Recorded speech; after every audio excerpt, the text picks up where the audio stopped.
उत्तर प्रदेश के सनती शहर कानपुर से एक हैरानकुन वाकया सामने आया है, जहां सिर्फ 13 साल का एक बच्चा अपनी पसंदीदा चीज मैगी खाने के लिए अपनी बहन की सोने की अंगूठी लेकर सुनार के पास उसे बेचने के लिए पहुंच गया।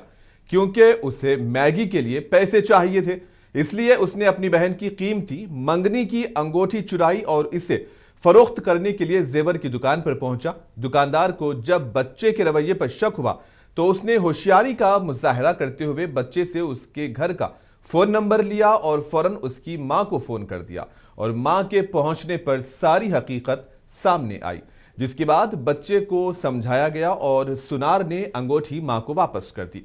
एक तरफ बच्चे की यह हरकत तो दूसरी जानिब सुनार की ईमानदारी का यह वाकया चौंका देने वाला जरूर है, लेकिन इसमें बच्चों की तरबियत और वालिदैन की जिम्मेदारियों पर संजीदगी से गौर करने की जरूरत है। क्या मैं ये सही कह रहा हूं या गलत? आपका इस पर क्या कहना है? कमेंट्स में जरूर बताएं।